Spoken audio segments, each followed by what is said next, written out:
قتادہ بن دعامہ جو ہیں ان سے ایک اثر ہے، اور انہوں نے بھی وہی ذکر کی، وہ قرآن مجید کی آیت جو بھی ہم نے پیچھے ڈسکس کی تھی، سورۃ الحشر کی، ہاں جی، الطائفہ الثالثہ، وہ جو والذین جاؤوا من بعدہم یقولون، یہ آیت پڑھ کے وہ کہتے ہیں کہ انما امروا ان یستغفروا لاصحاب النبی صلی اللہ علیہ وسلم ولم یؤمروا بسبهم.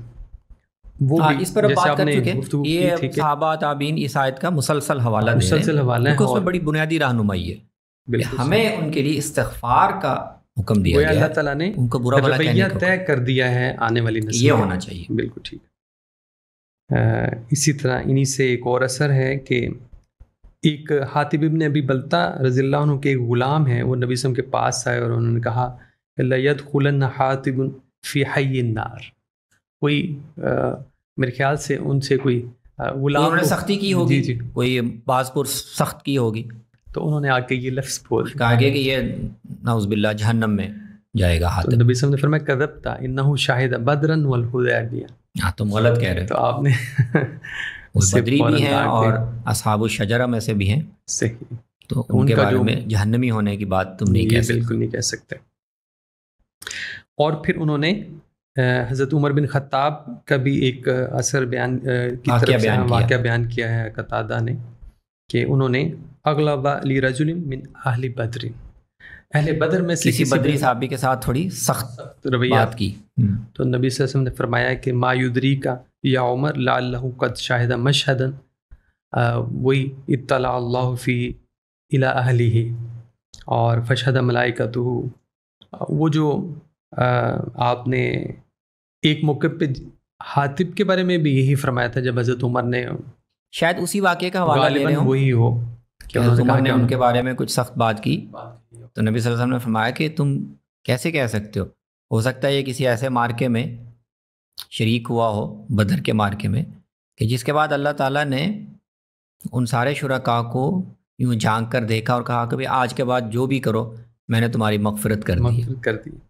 اور اسی سے وہ نتیجہ، بلکہ وہ کیفیت جو طاری ہوتی ہے، قتادہ کہتے ہیں کہ فما ضال بعدنا منقبضا من اہل بدر حائبا لهم. یعنی اب ہم تو ڈرنے لگ گئے یہ واقعہ سن کے کہ اللہ تعالیٰ نے ان کو یہ، تو ہم تو بدری صحابہ کے بارے میں بہت ہی محتاط ہو گئے، بالکل، کہ کہیں ان کے بارے میں کوئی ایسی بات جس سے الٹا ہم پکڑے جائیں. ان کو تو اللہ نے مغفرت کی بشارت دے دی ہوئی، پہلے ان کی شان میں یہ بیان فرماتے ہیں کہ وہ اہل بدر. اور پھر آخر میں انصار کے حوالے سے وَهَذَا الْحَيُّ مِنَ الْأَنصَارِ أَحْسَنَ اللَّهُ عَلَيْهِمُ الثَّنَاءَ.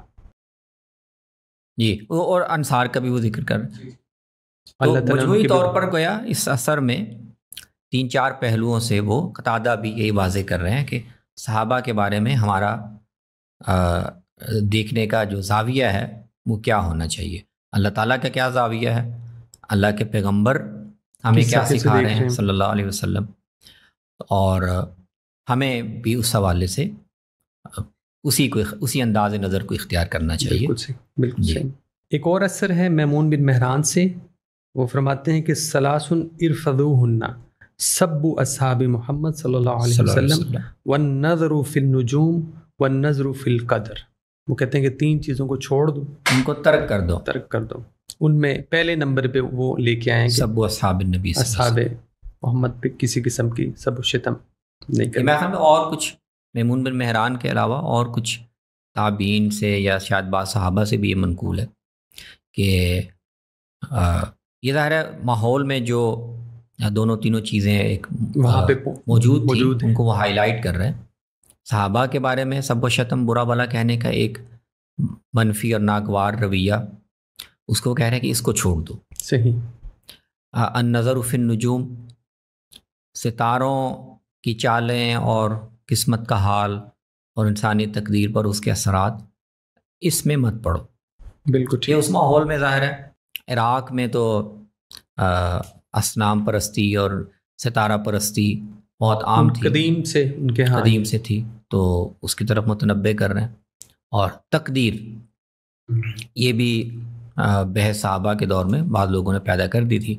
تقدیر کی حقیقت، تقدیر کی نفی تقدیر کا ایسا اس بات کے اس سے اختیار کی نفی ہو جائے. تو متشابہات میں سے ایک بڑا مسئلہ جو ہے تقدیر، اس کا وہ ذکر کریں کہ ان 3 چیزوں میں ان سے گریز کرو، ان سے کچھ حاصل ہونے والی چیز یا کوئی دینی لحاظ سے کوئی چیز حاصل ہونے والی نہیں ہے. بالکل صحیح.